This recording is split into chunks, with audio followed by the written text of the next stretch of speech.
Chapter 17 दो नाक वाले लोग। मैं उन्हें समझा रहा था कि लड़की की शादी में टीमटाम में व्यर्थ खर्च मत करो, पर वे बुजुर्ग कह रहे थे, आप ठीक कहते हैं, मगर रिश्तेदारों में नाक कट जाएगी। नाक उनकी काफी लंबी थी। मेरा ख्याल है नाक की हिफाजत सबसे ज्यादा इसी देश में होती है। और या तो नाक बहुत नर्म होती है या छुरा बहुत तेज, जिससे छोटी सी बात से भी नाक कट जाती है। छोटे आदमी की नाक बहुत नाजुक होती है। यह छोटा आदमी नाक को छिपाकर क्यों नहीं रखता? कुछ बड़े आदमी, जिनकी हैसियत है, इस्पात की नाक लगवा लेते हैं और चमड़े का रंग चढ़वा लेते हैं। कालाबाजारी में जेल हो आए हैं। औरत खुलेआम दूसरे के साथ बॉक्स में सिनेमा देखती है। लड़की का सार्वजनिक गर्भपात हो चुका है। लोग उस तरह लिए नाक काटने को घूम रहे हैं। मगर काटें कैसे? नाक तो स्टील की है, चेहरे पर पहले जैसी ही फिट है और शोभा बढ़ा रही है। स्मगलिंग में पकड़े गए हैं। हथकड़ी पड़ी है। बाजार में से ले जाए जा रहे हैं। लोग नाक काटने को उत्सुक हैं, पर वे नाक को तिजोरी में रखकर स्मगलिंग करने गए थे। पुलिस को खिला पिलाकर बरी होकर लौटेंगे और फिर नाक पहन लेंगे। जो बहुत होशियार हैं, वे नाक को तलवे में रखते हैं। तुम सारे शरीर में ढूंढो, नाक ही नहीं मिलती। नातिन की उम्र की दो लड़कियों से बलात्कार कर चुके हैं। जालसाजी और बैंक को धोखा देने में पकड़े जा चुके हैं। लोग नाक काटने को उतावले हैं, पर नाक मिलती ही नहीं। वह तो तलवे में है। कोई जीवशास्त्री अगर नाक की तलाश भी कर दे तो तलवे की नाक काटने से क्या होता है? नाक तो चेहरे पर की कटे तो कुछ मतलब होता है। और जो लोग नाक रखते ही नहीं हैं, उन्हें तो कोई डर ही नहीं है। दो छेद हैं जिनसे सांस ले लेते हैं। कुछ नाकें गुलाब के पौधे की तरह होती हैं। कलम कर दो तो और अच्छी शाखा बढ़ती है और फूल भी बढ़िया लगते हैं। मैंने ऐसी फूल वाली खुशबूदार नाकें बहुत देखी हैं। जब खुशबू कम होने लगती है, ये फिर कलम करा लेते हैं, जैसे किसी औरत को छेड़ दिया और जूते खा गए। जूते खा गए अजब मुहावरा है। जूते तो मारे जाते हैं, वे खाए कैसे जाते हैं? मगर भारतवासी इतना भुखमरा है कि जूते भी खा जाता है। नाक और तरह से भी बढ़ती है। एक दिन एक सज्जन आए। बड़े दुखी थे। कहने लगे, हमारी तो नाक कट गई। लड़की ने भागकर एक विजातीय से शादी कर ली।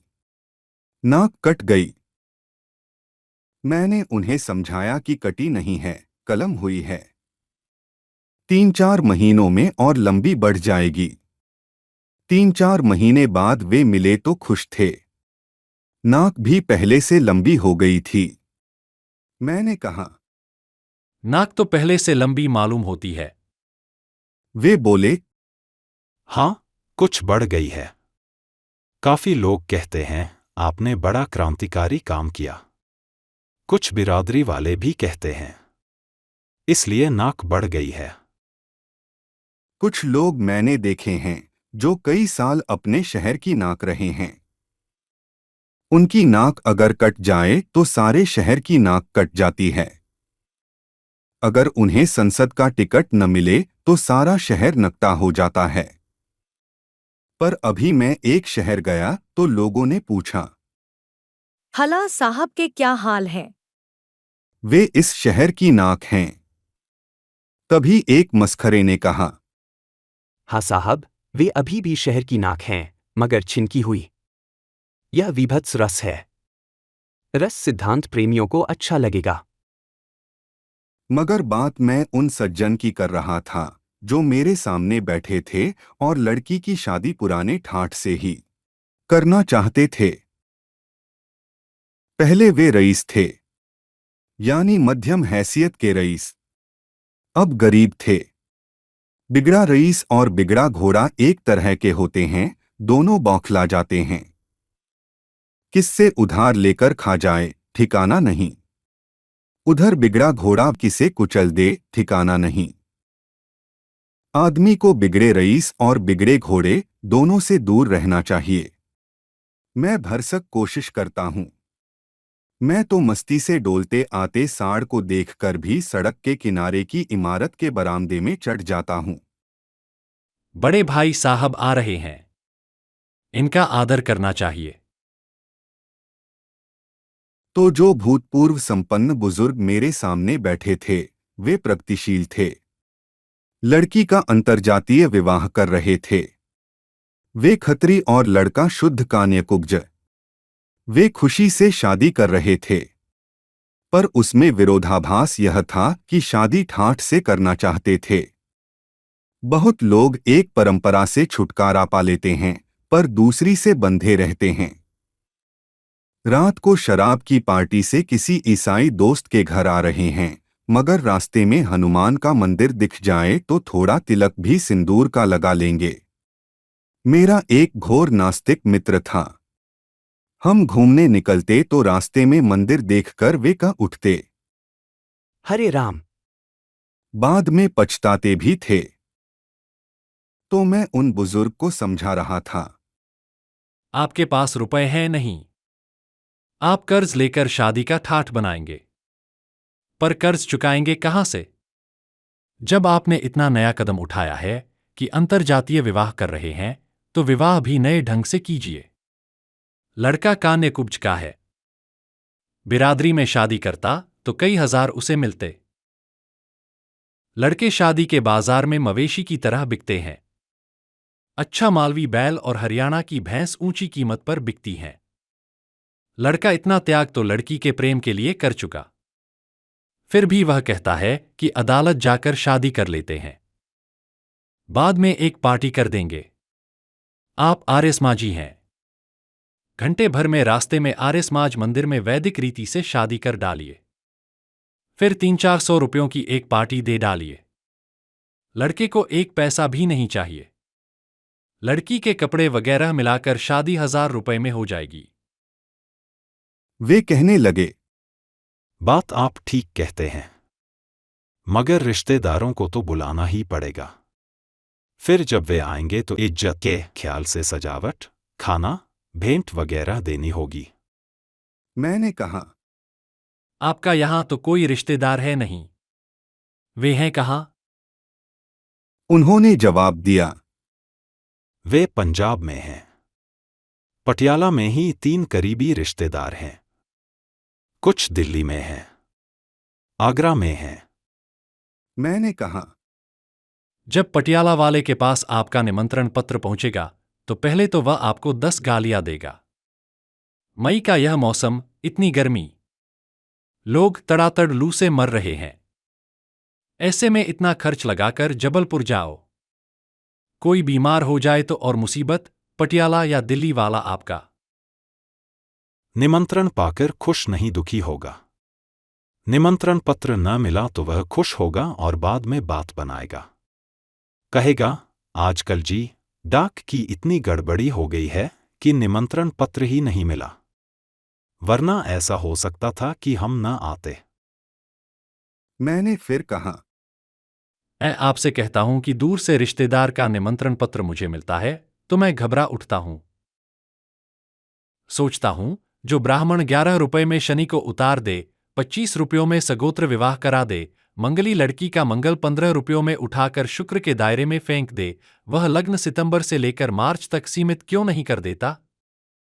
मई और जून की भयंकर गर्मी की लगने गोल क्यों नहीं कर देता? वह कर सकता है। और फिर ईसाई और मुसलमानों में जब बिना लग्न शादी होती है तो क्या वरवधू मर जाते हैं? 8 प्रकार के विवाहों में जो गंधर्व विवाह है वह क्या है? वह यही शादी है जो आज होने लगा है कि लड़का लड़की भागकर कहीं शादी कर लेते हैं। इधर लड़की का बाप गुस्से में पुलिस में रिपोर्ट करता है कि अमुक लड़का हमारी नाबालिग लड़की को भगा ले गया है। मगर कुछ नहीं होता, क्योंकि लड़की मैट्रिक का सर्टिफिकेट साथ ले जाती है, जिसमें जन्म तारीख होती है। वे कहने लगे, नहीं जी, रिश्तेदारों में नाक कट जाएगी। मैंने कहा, पटियाला से इतना किराया लगाकर नाक काटने इधर कोई नहीं आएगा। फिर पटियाला में कटी नाक को कौन इधर देखेगा? काट ले पटियाला में। वे थोड़ी देर गुमसुम बैठे रहे। मैंने कहा, देखिए जी, आप चाहे तो मैं पुरोहित हो जाता हूं और घंटे भर में शादी करा देता हूं। वे चौंके। कहने लगे, आपको शादी कराने की विधि आती है? मैंने कहा, हाँ, ब्राह्मण का बेटा हूं। बुजुर्गों ने सोचा होगा कि लड़का नालायक निकल जाए और किसी काम धंधे के लायक न रहे, तो इसे कम से कम सत्यनारायण की कथा और विवाह विधि सिखा दो। ये मैं बचपन में ही सीख गया था। मैंने आगे कहा, और बात यह है कि आजकल कौन संस्कृत समझता है? और पंडित क्या कह रहा है, इसे भी कौन सुनता है? वे तो और इतना ही जानते हैं। मैं इस तरह मंगल श्लोक पढ़ दूं तो भी कोई परसाई ध्यान नहीं देगा। Um Jack and Jill went up the hill to fetch a pail of water. Um Jack fell down and broke his crown and Jill came troubling utter कुर्यात सदा मंगलम। इसे लोग वैदिक मंत्र समझेंगे। वे हंसने लगे। मैंने कहा, लड़का उत्तर प्रदेश का कान्यकुब्ज और आप पंजाब के खत्री, एक दूसरे के रिश्तेदारों को कोई नहीं जानता। आप एक सलाह मेरी मानिए, इससे कम में भी निपट जाएगा और नाक भी कटने से बच जाएगी। लड़के के पिता की मृत्यु हो चुकी है। आप घंटे भर में शादी करवा दीजिए, फिर रिश्तेदारों को चिट्ठियां लिखिए।